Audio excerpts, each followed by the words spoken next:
In this video, we're going to dive into don't sell your silver if you have other stuff to sell in your home first. I'm going to get into what I mean by that in a moment. I actually have two coin shop stories I'd like to share with you folks today. But first of all, I'd like to wish everybody a happy Halloween. Please be safe tonight with the kids trick-or-treating. Drivers, be extra careful tonight on the roads. There will be kids out there in your neighborhoods trick-or-treating, so please watch out for the kids. You know, sometimes they get too excited and they're running across the streets. Just drive a little bit slower tonight. That's all I ask for tonight. Let's all make it back safe from trick-or-treating tonight.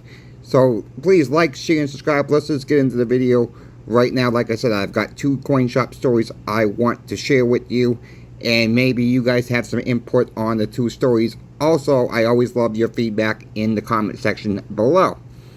The first story, I got a phone call from this woman this afternoon, and she is disabled. She needs a walker. She's 64 years old, and she said, I don't drive that much. I can drive, but I really don't want to drive. She's asked us if we could come over her house and look at the silver she is looking to sell. So I said, sure. I said, I'll be over in a little while. And you know, sometimes we do make house calls to help people out, and you know, but we don't mind doing that. So she wanted me to see the whole house first. Well, this woman was, I don't want to call her a pack rat. Her house was very, very clean. Okay, so let me just get that off the first of the table here. So her house was very, very clean. She just had a lot of china cabinets full with antiques, and I'm talking, she had carnival glass. She had those pressment dolls, you know, whatever you want to call those dolls, or ceramic dolls. She had those. She had a lot of ceramics. She had a lot of crystals. I mean, the list goes on. Vaseline glass, carnival glass, you name it. She had tons of this different antique type of stuff. So, you know, so room after room, okay? She lives by herself. Her husband died about a year and a half ago. But she says, and so I'm looking at the silver. She had a good mix of silver. She had some 90% silver. She had a little bit of everything, but not so much foreign type. Mostly American, and a lot of Canadian 10-ounce bars, and a lot of maple leaves. So mostly from the United States. In Canada, she had her precious metals from. She did have a few tubes of Buffalo rounds, a few Sunshine Mint rounds. I mean, she had some of the generics too, like some of us have. And she had a couple 10-ounce, maybe more than a couple, 6 or 7 Engelhart 10-ounce bars also she had in the mix. She had about 700 ounces. I roughly added up as a quick calculation, and So I didn't really ask her what she needed the money for. That's really none of my business. But she didn't offer that, so I didn't ask about that. I says, is this all you have? And she says, yes. And she says, I just want to get rid of it all. I says, why do you want to get rid of it? Well, I just need the money in a couple months, and so I'm assuming it's for Christmas maybe. I'm not sure. Like I said, I didn't ask her. So I said, well, I says, do you have any kids? She says she's got one daughter. She's 39 years old. And so we started talking about the stuff she had around the house. And I said, some of this stuff you have in here is valuable now. I says, silver is going to probably hold its value from here on out. Yeah, we're going to see dips up and down. You'll go up a few bucks, come down, you know, 50 cents a dollar, like we're seeing now, folks. I mean, but we all know how the precious metals market works. And she says, well, my daughter and I talked about the stuff I had, and she says, my daughter don't want this stuff. So I said, well, I can hook you up with some antique dealers, especially for your carnival glass and stuff. I said, they normally pay up about 65% of the value. I said, some of the stuff you have that I know is valuable, I says, you get a good chunk of change if you're interested in doing that. And she says, well, you know, she says, that's something to think about too. And I said, here's what I want to do tonight. I said, I'm not going to make an offer tonight on your server. I just want you to think about what I said. And I said, if you're interested of selling in a day or two, a week from now, call me back. If you're interested of getting the number of the couple numbers I have for the antique dealers in the area. I'll be happy to give you those numbers too. And maybe you guys can work on a deal with selling some of that stuff instead of your silver. I mean, she knows about silver, but not to a great extent her husband did. So she was going to talk to her daughter tonight and see if she wants this stuff that, and she said, well, I already know the daughter don't want it, but I'm going to ask her one more time, and yeah, she said, let's just wait, you know. So you said, you brought up a good point. She says, you know, I'm getting of age, I don't need this stuff no more.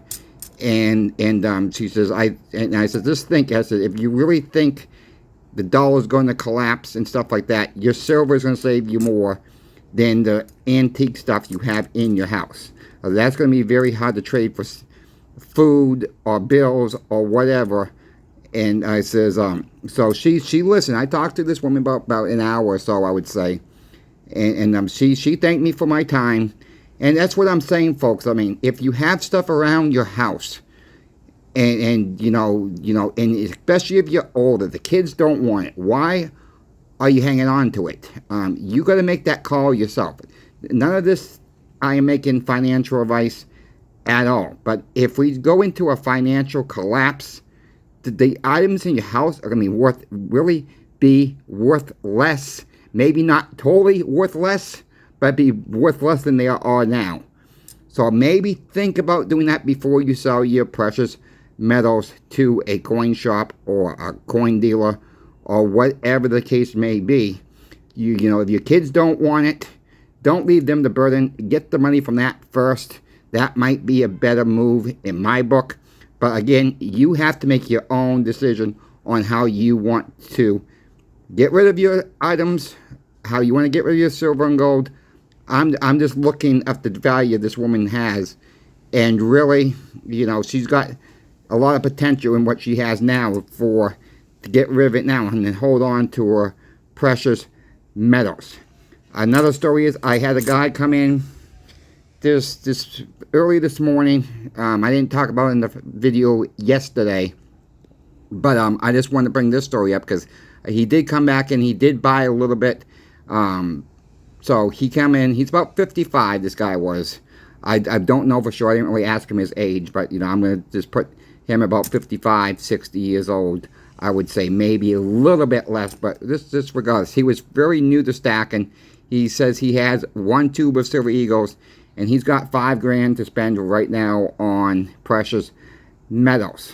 And he asked me, if it was your money, what would you put your money? What would you put the $5 grand into? I says, well, I'm different from a lot of people. You know, everybody has their own insights of what might happen. You know, nobody knows for sure. But I told him, I said, for me personally, you want my honest opinion? I said I would get 90% silver, number one. 2, I would get some maple leafs. And 3, I would probably get some 10-ounce silver bars. They don't have to be the Royal Canadian Mint bars, but as that would be a better move since they're government backed. But I says I don't really believe it's going to be all government backed that we have in our stacks. Now some of you will contradict me and saying that's all you want. That's fine. You know, like I've said before on this channel, everybody has a right to their own opinion. And so he came back in and he spent about $500 this afternoon. I was just coming to the door. He was coming in, and so he said, "I'm only going to spend $500." He said, "I just spent $500," and he says, "I'm trying to do what you told me to do, is buy a little bit now, buy a little bit next week, buy he said maybe by Friday I'll buy another $500 worth." And he says catching the dips may be the best move for him, and that's what that is the best way I can tell anybody. Everybody likes different stuff. Some people like the more fancier rounds. Some people like the old, the old silver, the old 1-ounce bar silver, the Christmas rounds, the antique rounds, the Halloween bars. Whatever the case may, whatever floats your boat, there will always be a buyer for your silver. But keep in mind, some of the higher price stuff, you're gonna be in more of a waiting game to sell it if you're going to sell it yourself outright on eBay. And I encourage people, if you like this type of antique silver from the 70s, from the 80s, it don't matter if you buy on eBay or not.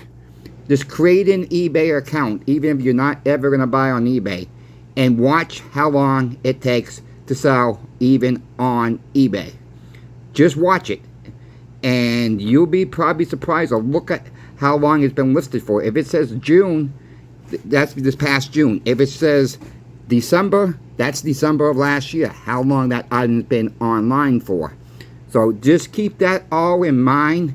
What type of silver you are buying at the current time frame.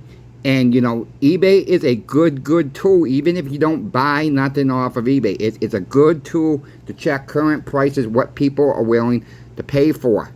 I will stress that is one of the better tools out there, that you can see what the current market conditions are on some of your rare items out there. You can do that for current items like 90% silver, like your Silver Eagles, like your current government issued coins we have now out there. You can see what the last ones sold for. It changes every single day, because eBay is selling stuff. People putting on eBay every single day and selling stuff, and you can see what people are willing to pay for different items. Now, when it comes to these bigger companies like ATMAX, JM Bullion, they sell on eBay too. They're more to be, people are still buying from them too, and they maybe have a little bit of higher prices. Or if there's a really good seller out there, they may bring a little bit more of attraction to them, and more people are actually viewing their items because they have got more hits. They have been on eBay for a while, and they will be buying more from them also. So keep that all in mind. Another good tool is, if you think you're going to be selling eBay in the future, and you don't have any feedbacks yet, it might not be a bad idea, folks. Even if it's not coins, just items from around your home, one item a month. Get that feedback score going now, because that might be a good opportunity later, and build that feedback score up. If you sell an item a month, an item a week, list one item every other day if you have that many items to sell. And that will get you into the swing of things on how to sell on eBay too. There are plenty of videos here on YouTube about selling and buying on eBay. I encourage you, if anybody's interested, check them out. I'm not going to recommend anybody. You're going to have to do the homework yourself on that, because people sell different stuff. So just, if you have any questions about silver, gold, or platinum, folks, please reach out to me. My email will always be in the description of every single video. I hope this helps some people out, what I've given for information today. Happy Halloween. Drive safe tonight. And please like, share, and subscribe. We will see you next time in November.